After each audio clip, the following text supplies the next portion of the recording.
I was talking about the underlying causes that led to the massacre, specifically the socio-economic concerns or considerations that exist at the mine and in the mine-affected community that were really part of the structural inequalities that resulted in the massacre, or at least that resulted in the reason for the strike that led to them, and that of course ended in the massacre. And I was looking particularly at this phenomenon of mining companies having to adopt a so-called social and labour plan.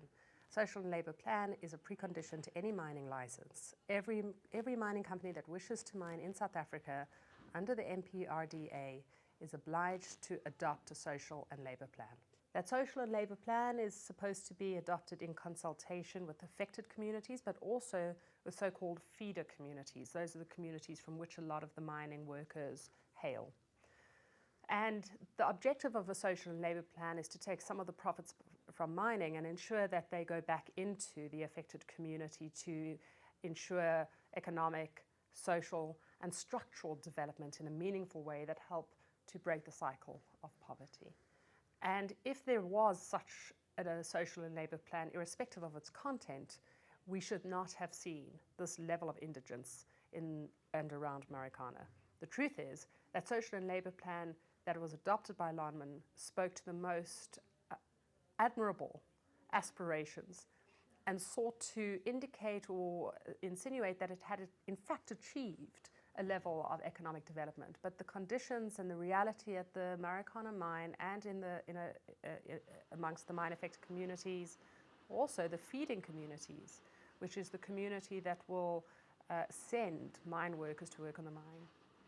All of that shows that there was a deep disjuncture between the claims made by Lonmin and the lived experience of people who lived in and around the mine. This disjuncture is not only a problem from a moral or an ethical point of view, it is unlawful. It is a breach of the social and labour plan undertaking, which in turn means there's non-compliance with your mining license. It is as unlawful as poisoning a water source or contaminating air in a manner that contravenes your license. The second part of the presentation asked, well, what did the Commission of Inquiry do about this? How was it addressed at the Commission of Inquiry?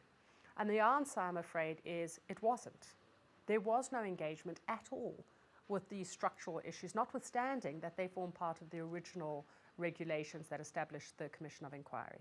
It was definitely part of the President's mandate that the Commission of Inquiry look not only at the events of the massacre and the police accountability, not only at the relationship between trade unions, local government and the miners, but also, as importantly, to look at the underlying inequality as a result that continues to be exacerbated and that is at the heart of mining in South Africa.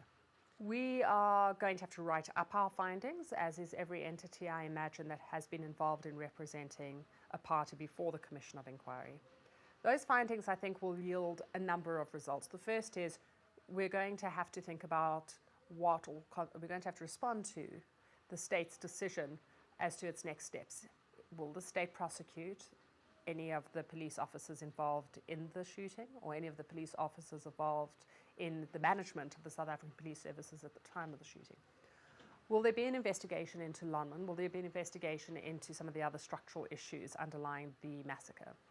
And if there are, then we'll have to consider our role. If there are not, then we're going to have to consider what steps we need to take to make sure that there's not impunity, because one thing is absolutely clear. There was a violation of law and life on that day and on the events leading up to that day. And the events that led to that massacre continue to pertain. We've had the women of Marikana and affected communities come into our conference today, their conference today. And what we've seen with heartbreaking realization is that there is no shift. And that must end. That cannot continue.